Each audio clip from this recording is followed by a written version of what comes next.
All right. The show is What's Going On. I'm your host, Hugo Fernandez, here on LaGuardia Web Radio, WLGR. And today I have a guest who's come back to continue our discussion, Dr. Clarence Taylor of Baruch College and the CUNY Graduate Center. We're going to continue talking about lessons learned from the 1950s, 60s civil rights movement and what they have to teach us in respect to the Black Lives Matter movement. Dr. Taylor is a graduate of Baruch College and the CUNY Graduate Center and has published several books, including Fight the Power, African Americans and the Long History of Police Brutality in New York City, Civil Rights in New York City from World War II to the Giuliani Era, and Black Religious Intellectuals, the Fight for Equality from Jim Crow to the 21st Century. Welcome back, Dr. Taylor. Thank you. I'm very happy to be back. And we were joking that now you have a theme song for the segments of your shows, which is Marvin Gaye's Inner City Blues, Make Me Want to Holler. So a great song. Yeah, it's appropriate for our discussion. Right. And so last time we got a lot of the nitty gritty out of the way as far as you introducing yourself to the audience and your background. For those who did not watch previously, Dr. Taylor is kind of you were a pioneer in Black studies or African American studies in CUNY through the Graduate Center and at Baruch. And because of the books you've written, you can really speak to this particular issue.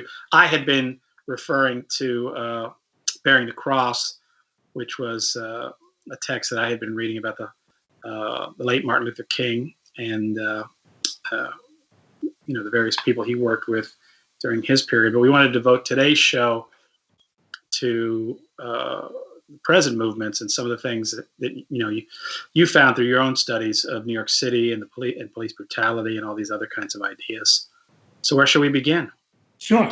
Well, let me start with discussing, and I'm glad you mentioned David Garrow's Bearing the Cross. Yeah. A fantastic book on Martin Luther King and the National Civil Rights Movement. Well, what people should also understand is that the movement was truly national, and it wasn't just in the South. Right.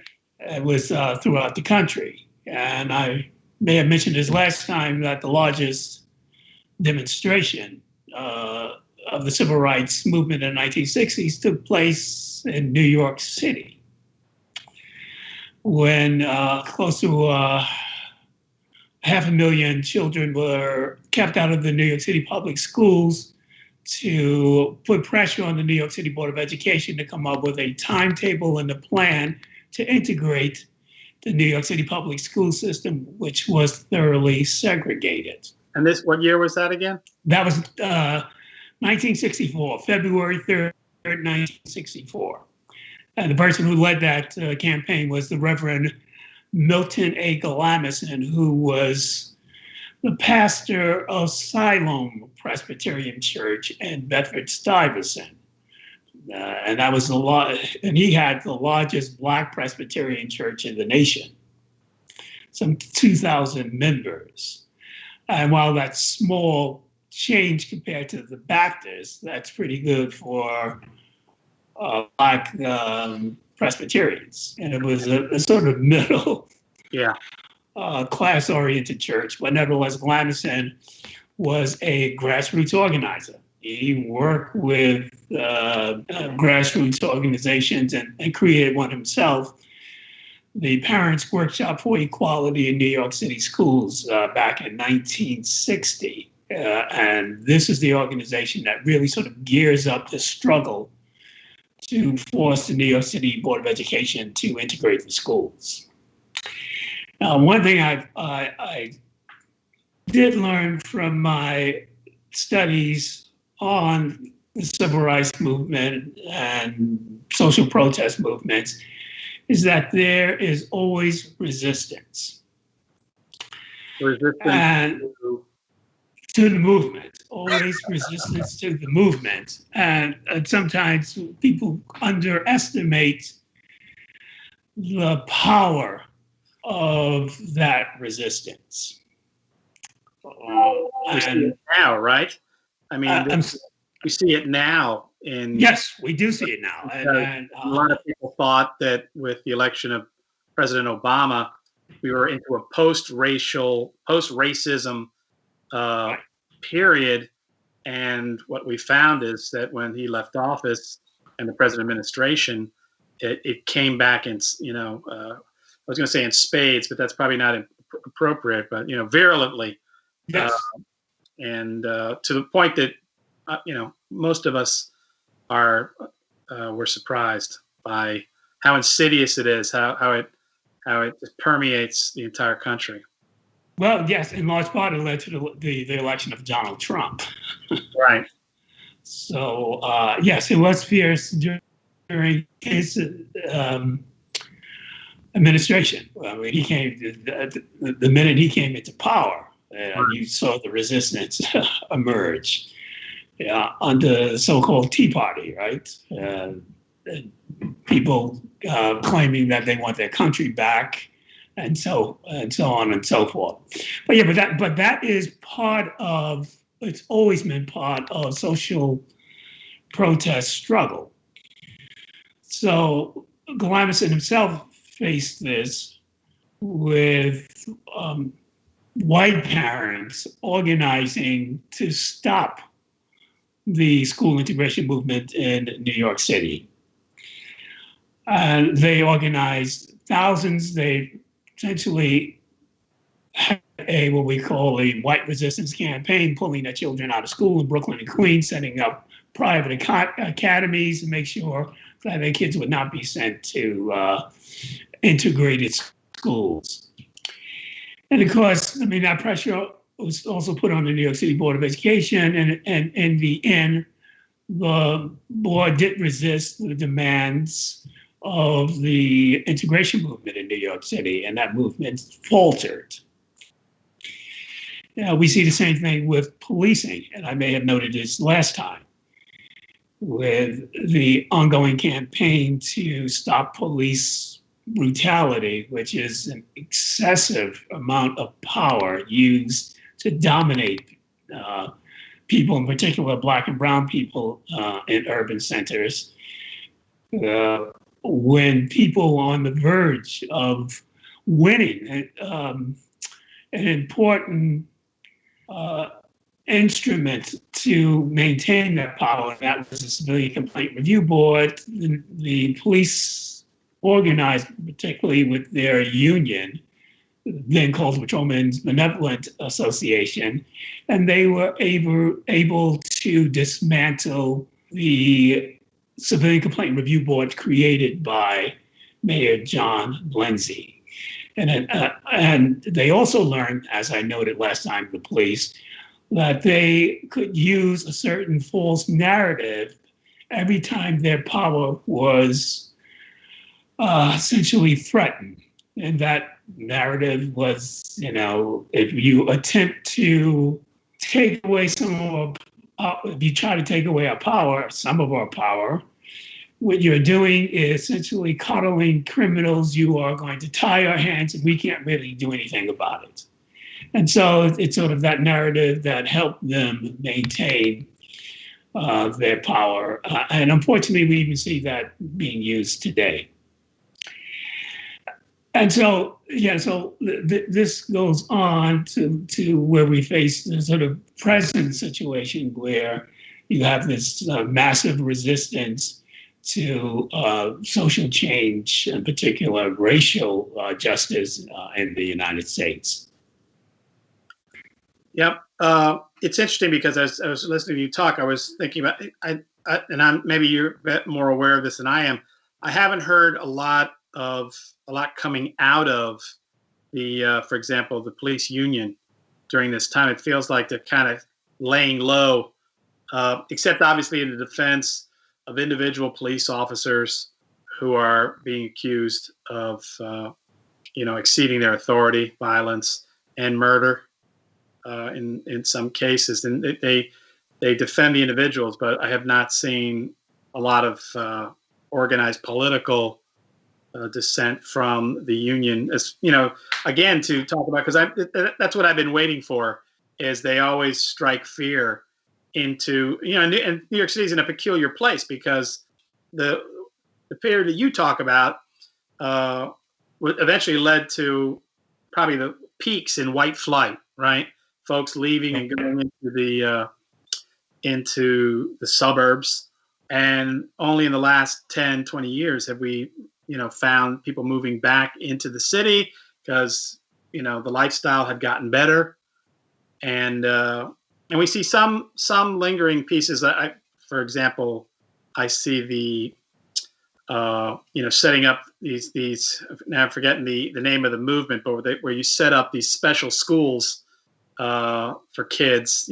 Parents can opt to send their kids to a publicly funded school but it's set up specifically, and most of them do not allow charter schools. Charter schools. Yes. Believing me, that school then and children with disabilities, for example, are predominantly one of the ones that get left out of that equation. But so it's here we are again in this situation where we have this large influx of people with money. Let's talk about this class, and we get pushback against the police department's techniques, particularly against the folks of color. Right. So it's like we're back to where we started from back in 1964. Yeah, it seems that way. I'm not going to deny that there's been some progress, but we also have to realize that those gains that people made can be taken away. And let me note here, we do hear from the Police Benevolent Association because they came out and it's the first time they ever endorsed a presidential candidate. They came out and they endorsed. I'm sorry. Should I guess who that was? Yeah. Yes, they did. They came out and endorsed Donald Trump. They were Patrick Lynch was pretty loud and clear about jumping on the Donald Trump bandwagon. They are coming out and they are denouncing in many ways the reforms that have been taking place. They have come out against bail reform. In fact, they blame the current uptake in crime on bail reform, and that's absolutely not true. There's absolutely no evidence for that whatsoever. But they do it along with the police commissioner, and I dare say the mayor of New York also made that claim. And like I said, they don't have a shred of evidence. The New York Post, which is not a bastion of liberalism, came out and called both the police commissioner and the mayor on that lie, that bail reform was leading to the uptake in crime. But nevertheless, I said that's the sort of false narrative that they constantly keep using when they want to stop any type of progress and reform. Now, you mentioned about the demographic shift in the city, where we have more people with money moving in and so forth. I think that was also part of the resistance to racial and economic change in the city. When people actually abandoned, the leaders of New York, political leaders, sort of abandoned that move to make those changes. So we see the fight going on in the 1960s over school integration, over policing, over housing, and so forth. And the city winds up going almost bankrupt. We see a complete abandonment to working class people in the city. And what essentially takes place is a neoliberal agenda. The banks and who managed to get control of the city sort of push another agenda where they are going to essentially not properly fund social services, and he's going to have to make cuts. They're going to have to make layoffs. They're going to, of city workers and cut down on their social spending. And at the same time, we see a whole push for privatization of the city, and bringing in businesses into the city, and so more building not affordable housing, just housing for people, but we see people building these luxury condos and so forth. And so there's this dramatic transformation where they are attracting people with money, while working class people are suffering dramatically in the New York City. So, de Blasio says he is going to run, and he did run on, not just police reform, but also, a tale of two cities, right? Where we need to sort of address these economic problems of the city. Predominantly, well, he gets a lot of funding from landlords, doesn't he? Yes, he does. People question how invested he is in that. Yes. I mean, he uses a lot of rhetoric. Right. But he has taken certain steps, but the question is, do those steps go far enough? Right. And the answer is no, it hasn't really gone far enough. He has not really, it's a drop in the bucket what he's doing in terms of his housing policy.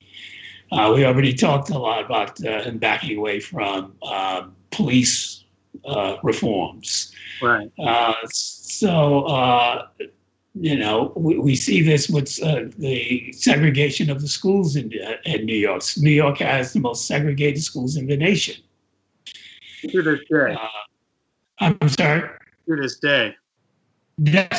Well, yes, even more so today. And in part brought on by the charter school movement. Right? Exactly. So the Civil Rights Project, Gary Orfield out at UCLA noted this in a study a few years ago. I believe it was 2013 or so, where he noted that New York City schools were becoming much more segregated. I was working in after school programs in the city in the early part of the millennium. And there was one gentleman who was championing it out of Harlem who had a very successful charter school. And of course, then Moskowitz became the face of it as well. I mean, my concern was always the fact that, again, they would make the case that it was not financially viable for them to allow for students with disabilities, because disability students usually eat up about 20% of the budget in the school system because of, just providing their services. So the charter schools would deny them that. But, it's quickly been a kind of a runaway to create, like you said, a kind of, not even definitely a segregated system, right? Yes. Yes, I think you're talking about the Harlem school zone. And yes, the one thing about those charter schools is that we found this with Eva Moskowitz's schools, and many of these schools that they can be very selective of the students that they take. So they're not really servicing kids with special needs, kids who may sort of drive down test scores and so forth, and they may bring them in, but they find ways of also getting rid of those kids. Right. If they don't live up to par, whereas the public schools can't do that. And the vast majority of kids do go to the public schools. So while they're dumping all this money into charter schools, public schools are being robbed of resources. Right, and DeVos from the federal government, she's a major proponent of the charter schools. That's right. So we're getting it federally, we're getting it from state folks in the yes. And but let me also mention that it's just not the Republicans, it's Democrats who also join in on that. So Barack Obama was a fan of the charter school movement. Race to the Top was his program. Right. And what's his name? Ernie Duncan who was Secretary of Education, who, when he was superintendent of schools in Chicago, called himself the CEO of the school system. Well, they were also pushing this agenda. So yeah, there has been this abandonment of really and sort of strong economic justice component to fighting for, equal rights and racial equality and so forth. And that's why we had during the Obama administration, we had the emergence of the Occupy Wall Street movement. Right. We see the Black Lives in 2014, right? That's when it emerges. And we see the Fight for 15. I mean, these are movements that predated Donald Trump. Yes. So, and some people say that one of the reasons, well, I say this, that one of the reasons that Hillary Clinton did not do as well was the fact that she didn't embrace the Black Lives movement. That she did have meetings with them. I think she was initially put off by the some of the remarks they had made or the challenges they were making to her own thinking, and did not embrace that movement, and as a result, cost her the African American vote in 2016. Would you say that's correct? Well, yeah. I mean, the vast majority of blacks who voted for Hillary Clinton, but there were loads of people who stayed home, and this is always a problem, So people love to blame third-party candidates for throwing the election to Republicans, right? Uh-huh. And the reality is, we're talking about a few million votes, where we're talking about millions upon millions of people who just don't come out to vote. And so instead of expanding the electorate, people are sort of fighting for those folks who are turned off. Maybe, we go after the so-called Reagan Democrats. Now we have the Biden Republicans, as I'm hearing. And it's sort of mind-boggling when you have, millions or 100 million people who can vote, who are eligible to vote. You don't go after that pool, then that's a problem. And I think one of the reasons they fight for such the narrow base is that once you start expanding that, you have to owe people something. You're just not going right. to. And so, that's unfortunate of the system, but that's what we see. And the Clintons are, this really, I mentioned this sort of push for neoliberalism. Yes, they embraced the neoliberal policies, brought around policies that really hurt working class people. Right. Well, in the school system, I remember, I always talk about this because for a period of time, I worked at the Guggenheim providing arts education in the public schools. And, a lot of movements were born in the 70s because the first thing to lose when the city went bankrupt was the public school system, where they started defunding, for example, anything that they thought as, frivolous, for example, the arts and physical education, two things that took a big hit, at least in the school. I mean, obviously other things got hit during that period under Beam and later with Koch. But, those kinds of things disappeared. Interestingly enough, at the same time when that disappeared, the graffiti movement exploded. Yeah, that's right. That's right. So people are going to make art no matter what. I don't care what. But, right. Yeah, no, that's an excellent point.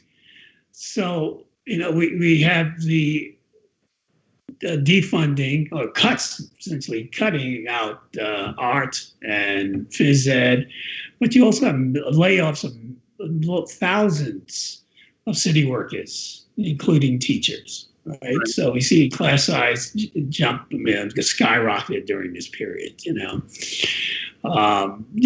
was a terrible period, but this was sort of policies that were adopted in this period. Federal government was not giving money, was refusing to give money to the urban centers to sort of bail them out of this financial crisis.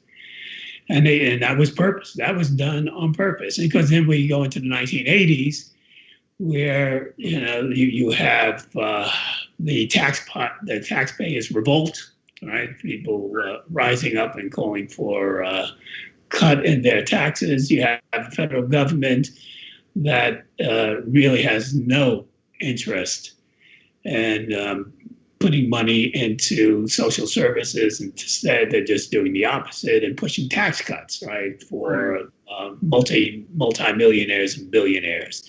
And unfortunately, this has been devastating. And the Democrats, I argued, really didn't offer much resistance. In fact, many of them in this period, in the 1980s, 1970s and 1980s, sort of join in on this new movement to make smaller government, to invest more into private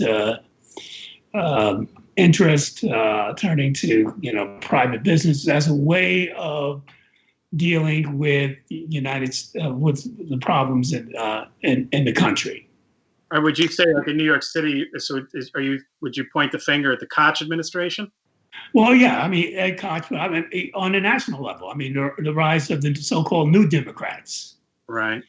Which and their organization. Who'd be a poster child of that if you had to pick one? Well, Bill Clinton is the poster child for that. Okay. Well, I mean, there was a whole bunch of them. Right. I mean, Clinton got rid of welfare, right? Clinton, he took that apart, right? Yes, he did. That's right. It wasn't Ronald Reagan. It wasn't. That's right. It was. It wasn't George W.H. Bush. It was Bill Clinton, and he ran on that. Yeah, he ran on that theme of we end welfare as we know it. That was the slogan of the group, which he was once president of, the Democratic Leadership Council. These are conservative Democrats who made the argument that the party had gone too far left. And 1980s also saw the emergence of Jesse Jackson.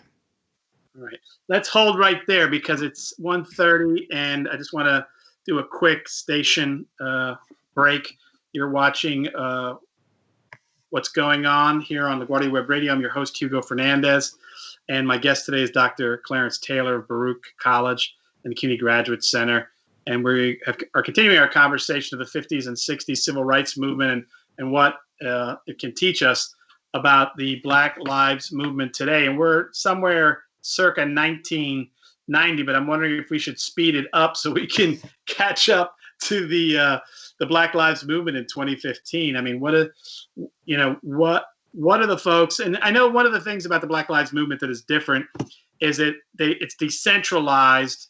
And there's less of a personality type of cult of personality, which again, in the 60s, I mean, you could argue the point, there were major personalities, Malcolm X and Martin Luther King, which were like two sides of a coin of how to handle what was going on to African Americans in the country. But with both of their deaths, many people felt like that movement ends there. And so this notion of decentralizing, that's one of the things they want to avoid, is that if there was a central leader, putting all your eggs in one basket, so to speak. They want to, so it's more different folks working, and of course, all over the country. Is that one of the lessons that they've learned? Well, that's an important lesson. And by the way, that lesson was argued in the 1960s. As well. So, as well. Student Nonviolent Coordinating Committee made that argument along with its mentor, Ella Baker, who called for a group-centered leadership and not the charismatic leadership that we see in those movements, at least in those campaigns and organizations. Well, she also struggled at the SCLC, right? Because going back to the Garrow book, King was not particularly comfortable with women in power. No, he was not comfortable with women in power. And clearly he was not comfortable with someone who instructed him, who had decades more experience in organizing than he, because King was extremely young. He was in his 20s when he rose to national prominence, along with many of the other ministers and pastors and the the Southern Christian Leadership Conference. So they had a hard time dealing with Ella Baker, who was not going to stand for being told what to do or talked down by people who were essentially neophytes in the movement compared to her, right? Right. So, but her late, and that's why she walked away from SCLC. But she was able to influence the students. Right. Who were the ones who launched the sit-in movements across the nation, and then they organized as their organization representing them, the Student Nonviolent Coordinating Committee, and they did adopt this policy, this essentially philosophy of group-centered leadership, moving away from the charismatic leadership of King and others. And so that's one of the important lessons that comes out of the civil rights movement, that Black Lives Matter. And they're clearly much more inclusive. By the way, I had a break when you mentioned Jesse Jackson. I didn't know if you wanted to follow that. I do want to make a sort of link to Jackson to what we have today, because this is the battle. I mentioned at the beginning of the program, there's always resistance, and that resistance doesn't necessarily come from overt races and so forth.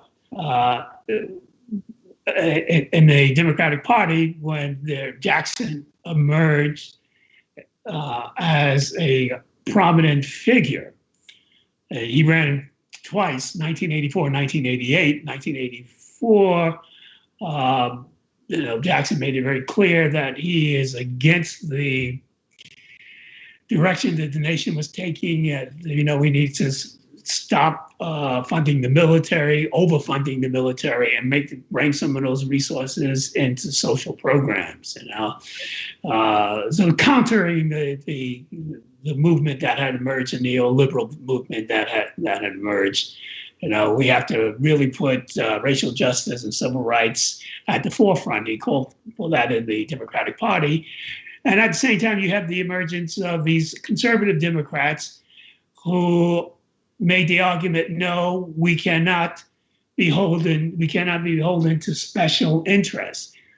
And what they used by special, they meant by that, they meant African Americans, they meant labor, the union movement. And so what they did was they moved in a much more conservative direction. And the poster child, as I said, was Bill Clinton. Right. He was much leader. Yeah, I'm sorry. Well, when you were talking, I was remembering of Dukakis inside of a tank with a helmet on when he ran against Bush Sr. in '88. So that would be what Jackson was fighting against. I mean, it's interesting because in the 60s, it was Vietnam and the space program that was eating up a lot of the funding that ideally would have gone into social programs. When we get to the 80s, it was Reagan and his Star Wars plan to fight off the Russians. We won't even talk about the Iran-Contra affair that was being funded in an entirely different way. So, yes, history itself. Yes, and carrying on essentially these attacks on nations like Grenada.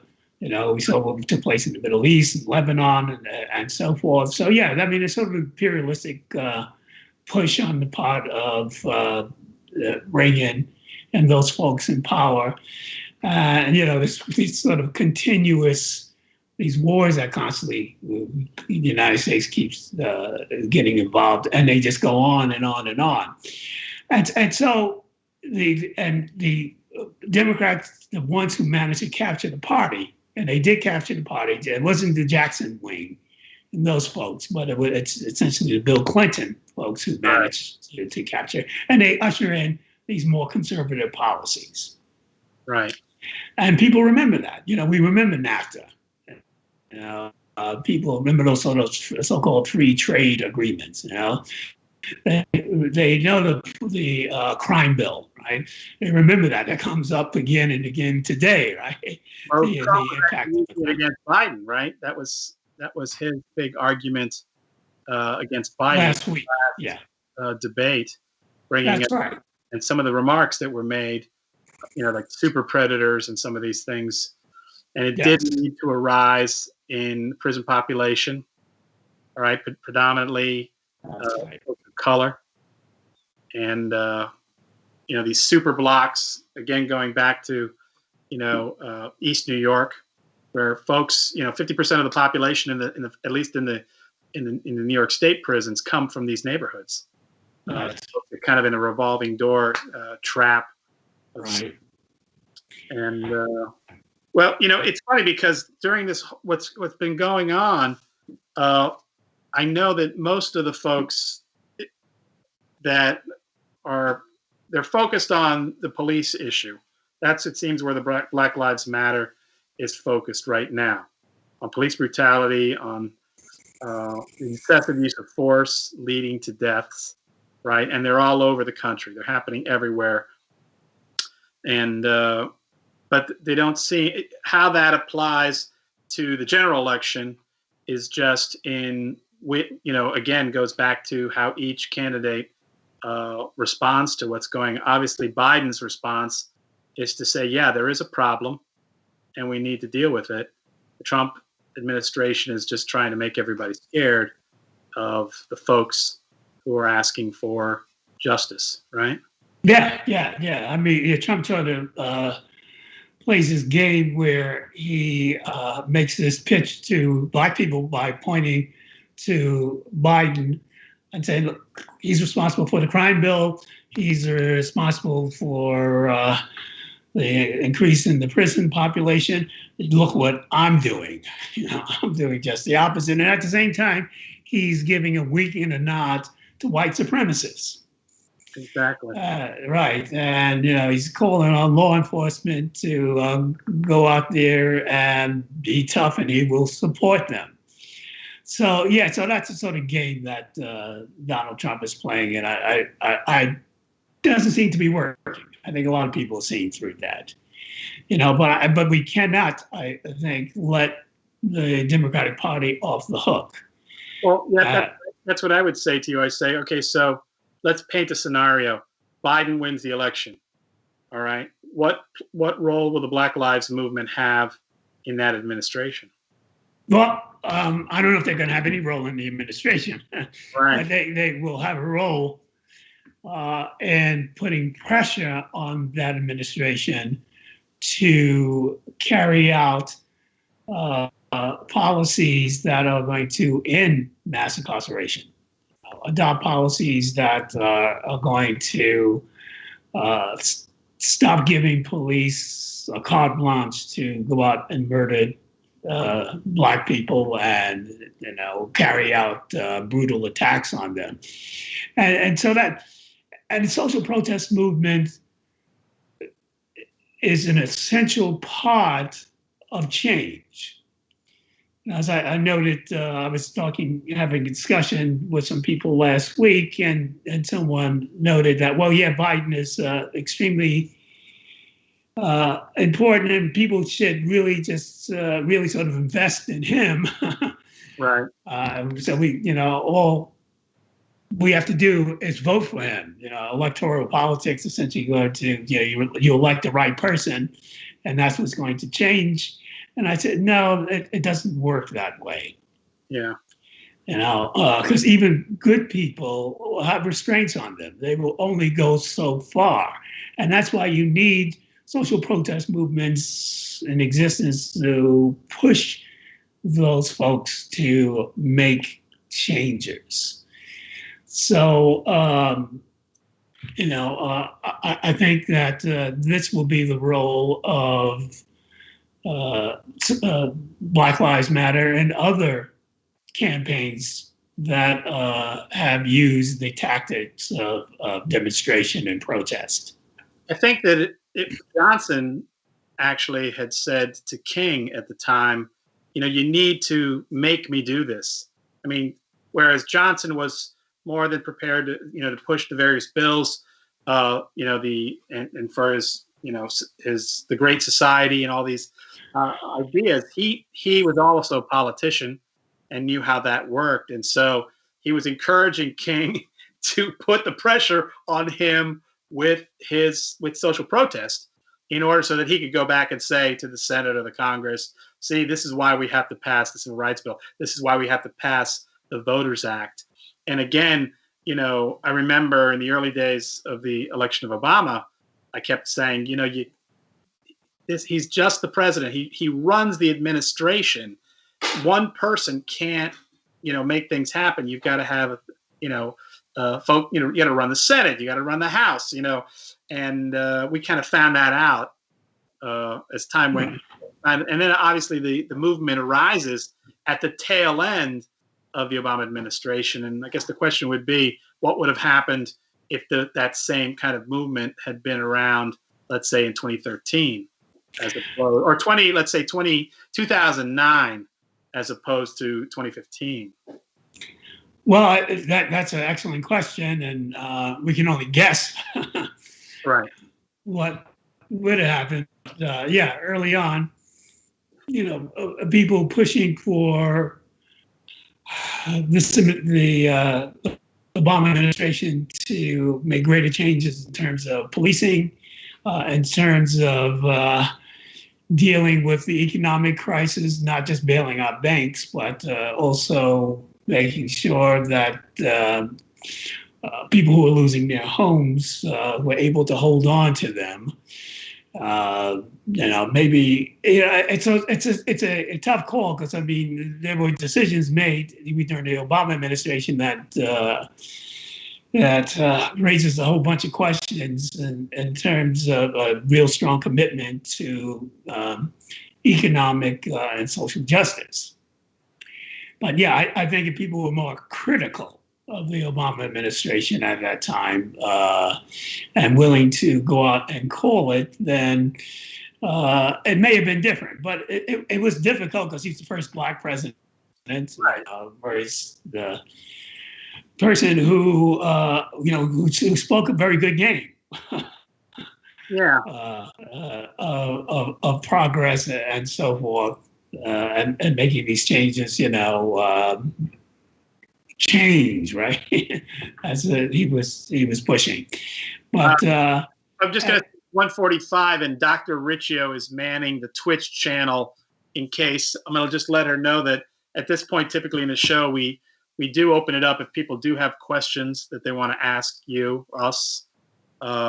And we're also working towards notions of the future as well. Okay. I want to let you finish your point, and but we kind of are talking about the future here, because we're talking about the day after the election, or should I say, the day after That's the right. election, the role of the Black Lives Matter movement, social protest. Dr. Taylor. Yes, that's right, and so. I mean, there were a lot of initiatives taken in terms of consent decrees under the Obama administration, but the killings were going on.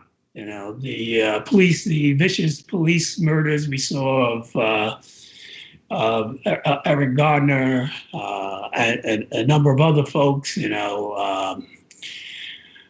So, I mean, that was still taking place. And that's when people decided, we need to organize and put pressure on the government to come out and a government that's friendly to our cause, take greater action.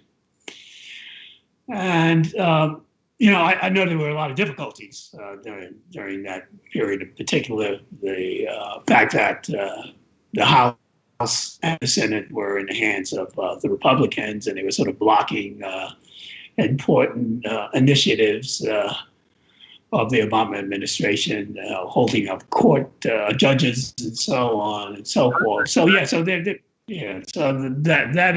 was a problem. but that should not deter grassroots movements and so forth from going out there and making these demands and putting pressure on folks. And that's what we saw, right? We saw this emergence of, Right. because things were not getting better for a lot of people. And I mean, that was the reality, both economically and when we talk about policing and so forth.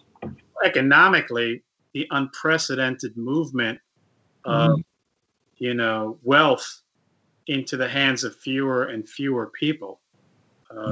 This one fraction of the 1% at this point. And obviously it's gotten worse during the pandemic. Yes. The pandemic has actually just highlighted it. Right. We're moving in that direction. As the Reverend William Barber, head of the Poor People's Campaign, always notes that the pandemic has just sort of brought it to the attention of everyone. But yeah, we've been moving in this direction a long time. He said, those poor folks were poor before the pandemic. They just made it worse, right? Right. Yeah, but there are folks that have lost their jobs. There are folks that are facing eviction. That's right. And people losing health care that was tied to those jobs. That's right. That's true. Unprecedented, kind of medical disaster here, public health disaster. Right, because we have a public health system that has not worked well for millions of people in this country. I actually was on a panel last week or so where I was asked to speak on the ethics of vaccine trials in COVID-19. And one of the remarks I made is that why would people, participate in very dangerous trials, particularly at a time where there's no cure for this thing, possibly getting placebos as part of the process, and being exposed to the disease for a healthcare system that does not take care of them. It makes the case for, I think it's about time we have a genuinely universal healthcare system. This points to it, right? That's correct. It sure does. Our health is dependent on the health of others. Right. It couldn't be more blatant, and yet still people are not prepared to do what it would take to make that a reality. Yeah, no, I agree with you. I mean, what this pandemic also noted in terms of healthcare is that employer-based healthcare. Right. It's not. You lose that when you lose the job. Right, so precisely. For a plan where the government could take stewardship of that. Yes.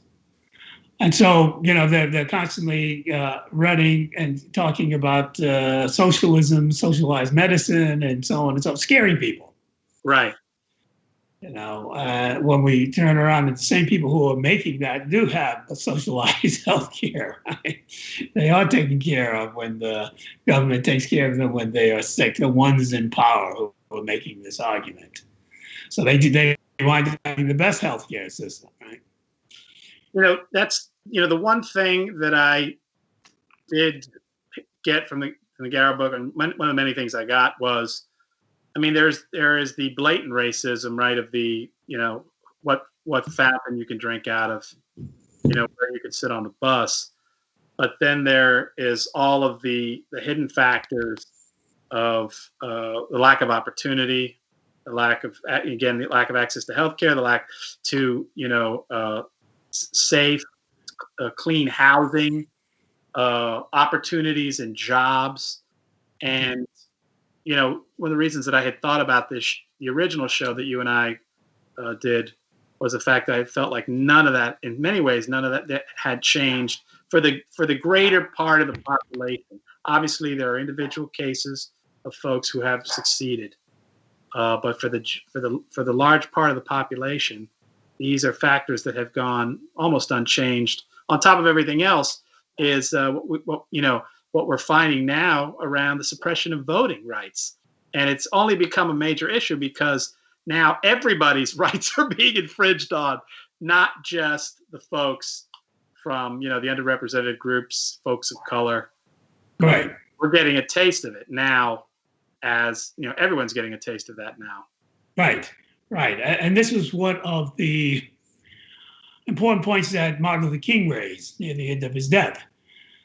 when assessing the civil rights movement and making the argument that what good is it to integrate a restaurant when people don't have enough money to buy what's on the menu in that restaurant. And so that's why he launched the Poor People's Campaign. Which was the last initiative that went on even after his death, right? That's right. It continued after his death and has been reinvigorated today by the Reverend William Barber and the Reverend Liz Theo Harris, co-chairs of this Poor People's Campaign in the United States. Long before the pandemic, I mean, they were organizing this Poor People's Campaign. Right. So yes, so the argument about the civil rights movement being over and we're in a sort of post-civil rights era is not true. As you know, we still have problems with voting, voting rights. We still have problems with segregated schools in the United States. We still have problems with poverty, which was something that in the 1960s was sort of marginalized by the conventional civil rights organizations, Right. But today's groups organizing are putting that forward. This is what we need to take care of if you really want to talk about real equality in this country and elsewhere. Yeah, and so, one of the things, I'm 58. I won't ask you to tell me how old you are. But, I'm a decade older than you. But yeah, right. So, and, I've always made the argument that, the thing about democracy is that when people are happy, you don't see a lot of action going on in the elections. And then when people get upset, that's when you start to, then everybody's, voting and getting into it. And, I was a kid in the 60s. I was a child. But I grew up in the 70s, and I believed what I saw on TV, that we were going to get into this, we were moving towards a post-racial experience. And here I am at 58 now, and, I have to resolve myself to the fact that, I may not get to see it if it ever does come. And I have to leave that to my daughter and the work that she does. I guess I have to accept that, though, right? Don't I? There's nothing. I can just do what I can. I can do what I can while I feel like, Beowulf, when, I beat the dragon the first time, but then his mother showed up and beat me back. And that's how I feel. And I say the one lesson from that little, story is that everybody gets old. And, but, I kind of hoped I would see it. And I guess I just have to, again, hope my daughter, instill in my daughter the work she has to do and keep at it. Yes. No, I understand that sentiment, but I think that also it's important that we do our best to leave our children and grandchildren a better world than the one that exists today. Right. So that's what we need to sort of continue in this struggle. That's as close as we get to immortality. By the way, I was just going to say that we're running out of time, and I want to give you any last remarks you wanted to make. I also want to say that I want you back after the election, and we can determine whether you want to come back during whatever rhubarb happens after, November, whatever it is, 3rd, 4th, or you want to come back after the inauguration or the transition of power. But I certainly want you back because I want to talk about how the Black Lives Movement and the social protest movement get on board the train. Okay. Thank you for that invitation. I would love to come back. All right. Any last remarks you want to make? Yeah.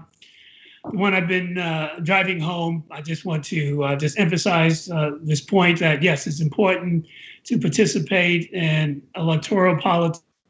But we also have to understand that change will come about only when people who are outside of that system, who can't really influence it politically in ways that those with money and power can do so, that we sort of organizing and putting pressure on those on people with power to make those changes. So it's important. Yes, electoral politics is important, but we also have to note that people have other avenues to making those changes, and organizing, constantly being ready to.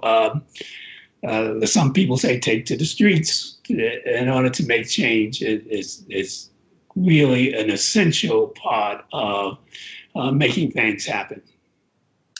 All right. And so hopefully that's the message we will leave everyone with today, not just my audience, and hopefully the students who we will engage with and possibly for the show at some time. Well, again, I want to thank my guest today, Dr. Clarence Taylor, who was a professor at Baruch College and professor emeritus Baruch College and CUNY Graduate Center. We've been talking about lessons learned from the 50s and 60s civil rights movement and what they have to impart for the Black Lives Matter movement. I'm your host, Hugo Fernandez. The show has been What's Going On, and this is LaGuardia Web Radio, WLGR. My engineer, Mr. Pope, will you please take us out as we came in? And thanks to everybody for watching and listening. And vote!